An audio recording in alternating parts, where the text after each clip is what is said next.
Greetings everyone. So in this video we're going to discuss the essay of Gardens by Francis Bacon. So obviously essay लिखने से पहले आपको Francis bacon के बारे में जानना बहुत ज़रूरी है, जिसका लिंक मैंने डिस्क्रिप्शन में दे दिया है, क्योंकि उस वीडियो में मैंने फ्रांसिस बेकन का एक फुल फ्लेज्ड आंसर तैयार किया है। वो कौन है, उसका writing style, each and everything इस उसके एसेस, जितना भी मटेरियल आपको चाहिए, प्रॉपर नोट्स है उसके उस वीडियो में। ठीक है, सो लेट्स गेट स्टार्टेड। इसमें भी आपको हर पैरा के एनोटेशंस और एंड में, इस वीडियो के एंड में आपको प्रॉपर आंसर ऑफ गार्डन्स का मिल जाएगा। ठीक है, so let's get started. God almighty first planted a garden. Bacon कह रहे हैं कि भगवान ने भी सबसे पहला जो काम था वो क्या किया था, एक गार्डन बनाया था, क्योंकि भगवान को भी गार्डन्स बहुत पसंद है। एनोटेशंस में देखो, first annotations, the planting of the garden of Eden was God's first act. जो पहला गार्डन बनाया था बाइबल के हिसाब से, उसका नाम क्या था, garden of Eden. In other words, God himself loves a garden and provided a lovely garden for first human beings, Adam and Eve. इन दोनों के लिए फर्स्ट गार्डन बनाया था भगवान ने, गार्डन ऑफ ईडन। कहने का मतलब है कि गार्डन एक ह्यूमन की लाइफ में बहुत इंपॉर्टेंट रोल प्ले करते हैं, इसीलिए सबसे पहले भगवान ने क्या बनाया, गार्डन। जो ये एनोटेशंस में ऊपर लिखा ना, लाइन 1 to 51, ये जब हम पूरा पढ़ लेंगे ना तब रीड करेंगे, नहीं तो रीड कर ही लेते हैं। ठीक है, the author puts forward the suggestion that in planting of garden care should be taken to see that there are flowers in greenery of one kind or another throughout the year.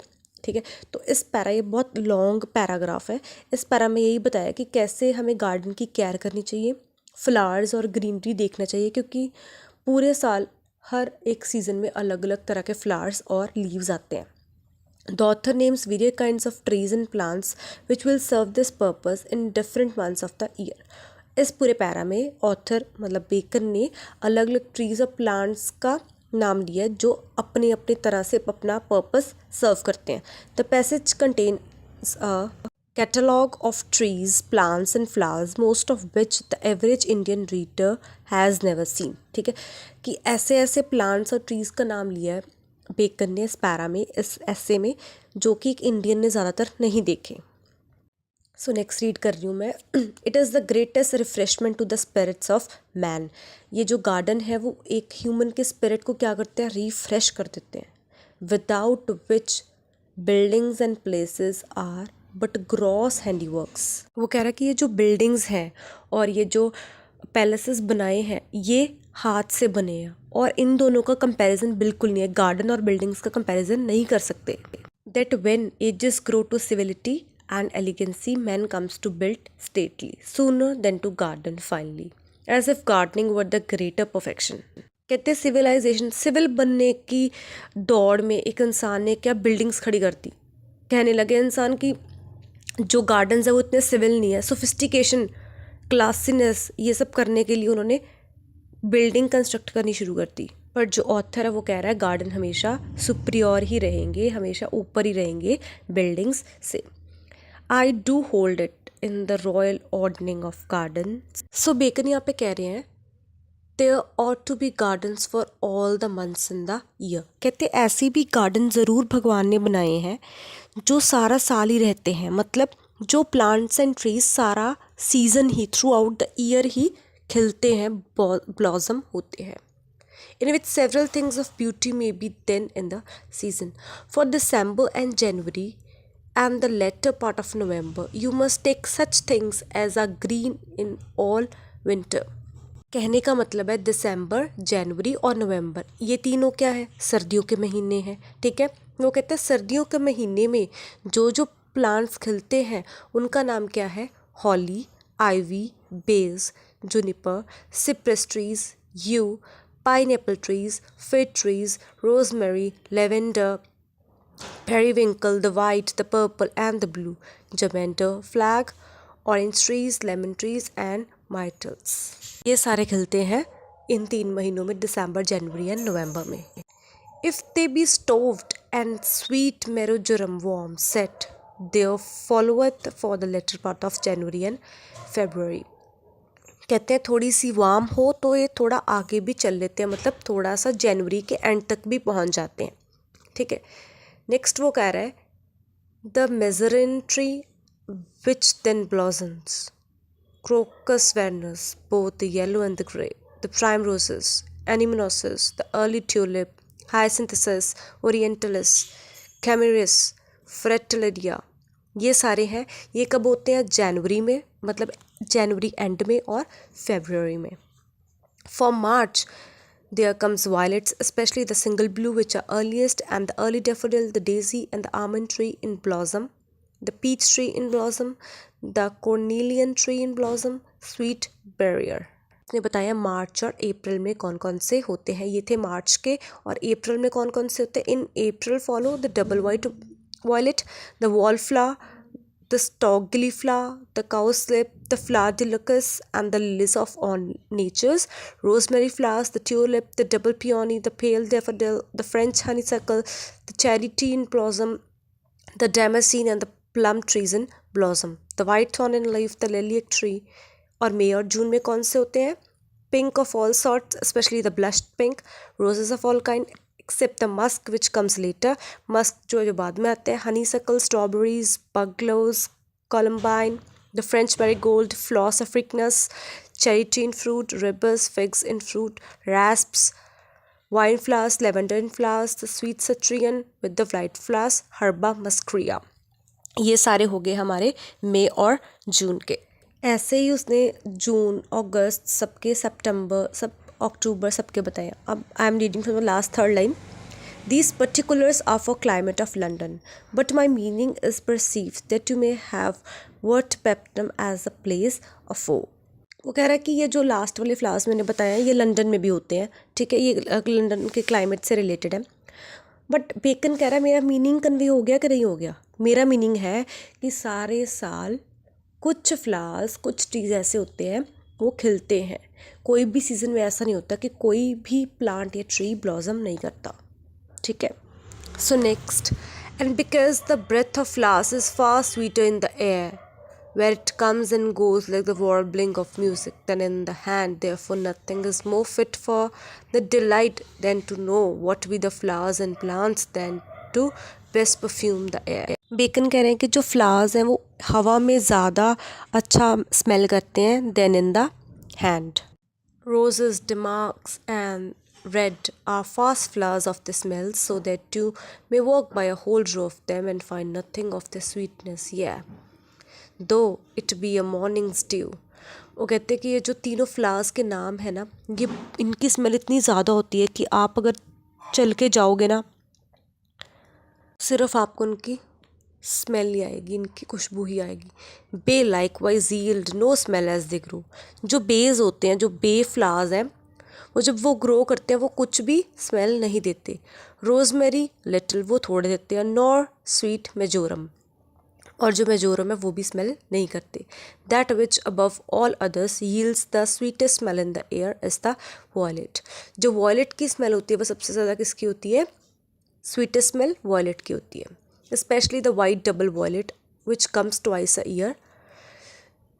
जो white double violet है वो 2 साल आता है अप्रैल में और about बैचलोमेटाइट में आता है। ये दोनों चीज़ों में आता है, ठीक है। ये एक डे मनाते हैं, इसको सेंट पैट्रोलमेस डे होता है अगस्त में, मतलब अगस्त में आता है और अप्रैल में आता है, इन दोनों में आता है और उसकी स्मेल सबसे ज़्यादा स्वीट होती है।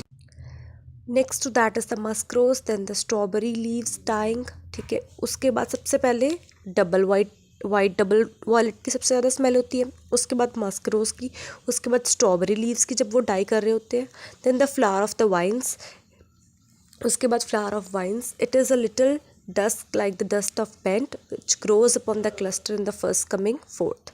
then sweet prayer की उससे कम होती है। then wallflowers which are very delightful to be set in the parlor of lower chamber window, कि जो विंडो होती है उसके नीचे लटकाने के लिए वो बहुत ब्यूटीफुल होते हैं। then the pinks and gilliflowers, especially the mated pink and the clove gilliflowers। then the flowers of lime trees, ये स्मेल की उनकी लिस्ट है कि कैसे कैसे उनकी कम होती है smell. Then the honeysuckle, so they be somewhat afar off bean flowers. I speak not because they are field flowers. Bean flowers की कहता है वो फील्ड फ्लावर्स होते हैं, but those which perfume the air most delightfully, not passed as the rest, but being trodden upon and crushed, are three, that is burnet, white thyme and watermints. क्योंकि ये fields में होते हैं और ये गिर जाते हैं, जब लोग इनके ऊपर चल के जाते हैं तब इनकी स्मेल आती है। ठीक है, so now the next para. यहाँ तक तो कुछ इररिलेवेंट सी बात कर रहा है, मतलब कुछ लर्निंग वाली बात नहीं है। अब यहाँ पे आएगा for gardens the contents ought not well to be under 30 acres of ground and to be divided into 3 parts। वो कह रहे हैं जो गार्डन का एरिया है वो 30 एकर्स का होना चाहिए और डिवाइड होना चाहिए किन में, a green in the entrance, a heath or desert in the going forth and the main gardens in the midst. Desert का मतलब है एग्जिट में होना चाहिए, ठीक है। मेन गार्डन जो है मिड बीच में होना चाहिए, ठीक है, और दोनों साइड एलीज होनी चाहिए, ठीक है। And I like well that 4 acres of ground be assign to the green. देखो 30 एकर्स लैंड है, वो कह रहा है कि 4 एकड़ लैंड ग्रीन को दे दो, 6 हीथ को दे दो, हीथ मतलब एग्जिट, 4 and 4 ईदर दे दो इसको साइड्स को, क्योंकि साइड्स भी तो हैं, और 12 दे दो मेन गार्डन को जो सेंटर में होगा। The green had 2 pleasures, the one because nothing is more pleasant to the eye that green grass kept finely shone। ठीक है, वो कहता है कि क्यों देने ऐसा, क्योंकि ग्रीन तो ग्रीननेस तो चाहिए ही। The other because it will give you fair alley in the mind set. वो बता रहा है कि ऐसा क्यों करना है, बिकॉज हमें माइंड सेट हमारा अच्छा होना चाहिए। नेक्स्ट वो कह रहा है but because the alley will be long and in great heat of the year or day you ought not to buy the shade in the garden by going in the sun through the green. अब alley में जो है वो बहुत beautiful और mindful thoughtful से बता रहा है ये कि मेन गार्डन तक पहुंचने के लिए आपको शेड मिलेगा जब गर्मियाँ बहुत ज़्यादा होंगी, इसीलिए उसने एले ऐसे रखे हैं। Through the green therefore you are of either side of green to plant a covered alley upon carpenters work. Square shape में होगा प्रॉपर गार्डन, ठीक है, और दोनों साइड हेजेस होंगी, आर्क्स होंगे, पिलर्स होंगे जो कारपेंटर ने बनाए हैं, ठीक है।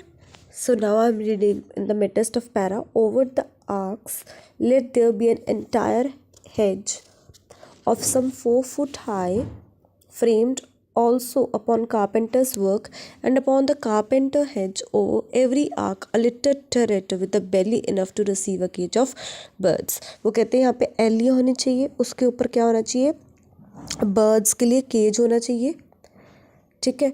And over every space between the arcs some other little figure with broad plates of round coloured glass gilt for the sun to play upon. Glasses होने चाहिए ताकि सन की शेड क्लियरली आ सके।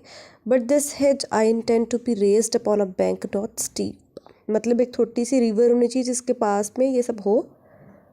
Also I understand that this square of a garden should not be whole breadth of a ground enough for the diversity of side alleys onto which the 2 covered alleys of green may deliver you। ठीक है, ये सारा जो बात कर रहे हैं ना, ये एंड में आपको जो मैं नोट्स दूंगी ना उसमें से आप वो ही पॉइंटर्स लर्न कर लेना, सारा मत लर्न करना, ठीक है, बिकॉज ये कुछ खास बात नहीं कर रहा, बता रहा है कि क्या क्या होना चाहिए, वो आपको पता लग जाएगा, इतने डिटेल में आपको जाने की ज़रूरत नहीं है। So now we are moving to the next para. For fountains they are great beauty and refreshment, but pools mar all and make garden unwholesome and full of flies and frogs। अब वो कहते हैं कि जो fountains हैं वो बहुत ज़्यादा ब्यूटीफुल होते हैं, बहुत रिफ़्रेशिंग होते हैं इसके लिए, ठीक है। और जो पूल्स होते हैं वो कहते हैं वो ना सारे गार्डन को ना गंदा बना देते हैं, क्योंकि वहाँ पे फ्लाइज आती हैं, फ्रॉग्स आते हैं और भी तरह के फ्लाइज आती हैं, ठीक है। Fountains I intend to be of 2 natures, the one that sprinkleth or spouteth water। अब बेकन कह रहे हैं कि जो फाउंटेन्स है वो भी 2 तरह के होने चाहिए, एक जो है वो स्प्रिंकल करता हो या फिर जो पानी है वो बाहर की तरफ गिराता हो, ठीक है। The other a fair receipt of water of some thirsty of 40 foot square but without any fish और स्लाइम और मड। दूसरा ऐसा होना चाहिए जिसमें कोई भी फिश ना हो, कोई भी मड ना हो, दोनों ही तरह के फाउंटेन्स को हमें साफ रखना ज़रूरी है, ठीक है। For the first, the ornaments of images, gilt or marble which are in use do well, but the main matter is so to convey the water as it never stay either in the bowls or in the cistern. ये जो पहला वाला fountain है, ठीक है, जो पानी बाहर को फेंकता है, वो डेकोरेटेड होना चाहिए इमेजेस से, मार्बल से, ठीक है। That the water be never rest discolored, green or red or the like or gather any messiness or putrefaction। अब वो कहते हैं कि पानी कभी रुकना नहीं चाहिए, हमेशा चलते रहना चाहिए, क्योंकि नहीं अगर चलेगा तो ही सही रहेगा, नहीं तो वो गंदा हो जाएगा। Beside that it is to be cleansed every day by hand. हाथों से उस फाउंटेन को, उस पानी को साफ़ करना ज़रूरी है हर रोज़। Also some steps up to it and some fine pavement about it that well. As for the other kind of fountain which may call a bathing pool, it may admit much curiosity and beauty, where we will find no trouble ourselves, as the bottom be finely paved and with the images and sides likewise with within embellished with colored glass। और दूसरा, नहाने के लिए जो उसका जो bottom है वो भी इमेजेस से होगा, बहुत अट्रैक्टिव होगा। And such things of lustre encompassed also with fine rails of low statues. Rails भी बनी होंगी किसी को चढ़ना उतरने में ईजी हो। But the main point is the same which we mention in the former kind of fountain, which is that the water be perpetual motion. पर मेन जो काम है फाउंटेन का वो नहीं रुकना चाहिए, जो कि है पानी जो हमेशा चलता रहना चाहिए, fed by water higher than the pool and deliver it into the fair spouts and then discharge। ये सारी बातें उसने कही है कि बाहर गिरने से अच्छा है वो एक फॉर्म्स अच्छा दिखे और अच्छा काम आए पानी पीने के और बाकी सारी चीज़ों के, ठीक है। नोट्स में आप देख लेना इससे अच्छे से, इतना उसने खास तो कुछ लिखा नहीं है। नेक्स्ट पैरा पे चलते हैं। For the heath, which was the third part of a plot, I wish it to be framed as much as may be to a natural wideness, कि natural wideness होनी चाहिए, ठीक है, जो heath में है। Trees I would have none in it, but some thicklets only made of sweet briar and honeysuckle। कौन से flowers होने चाहिए? कहते कि ट्रीज़ नहीं होने चाहिए बड़े बड़े, सिर्फ इन दोनों के प्लांट्स फ्लावर्स वाले ट्रीज़, ठीक है। कौन से? स्वीट बैरियर और हनीसक्ल। हीथ पे, हीथ मतलब एग्जिट।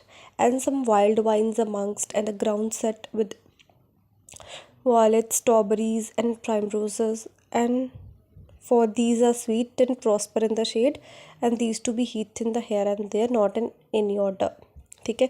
ये शेड भी देंगे सारे फ्लावर्स और फ्रूट्स के ट्रीज, इसलिए। I like also little heaps in the nature of mole hills to be set some with wide thyme, अजवैन होती है thyme, some with pink, some with germander that gives good flower to the eye, some periwinkle, some with violets, some with strawberries, some with cowslips। ये कह रहा है कि ऐसे ऐसे छोटे छोटे ग्राउंड में भी होने चाहिए, ठीक है। सो नेक्स्ट नीचे आ जाते हैं हम। But the standards to be kept with cutting and they grow not out of course.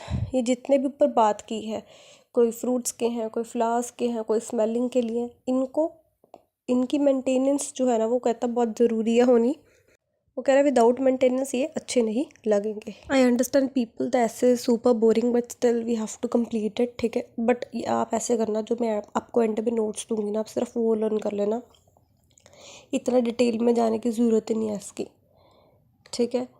तो ये वाला पैरा, ऊपर वाला पैरा भी यही फ्रूट्स और ट्रीज़ की बात की है, वो मैं आपको नोट्स से दूंगी। हम नीचे वाले पैरे पे आते हैं।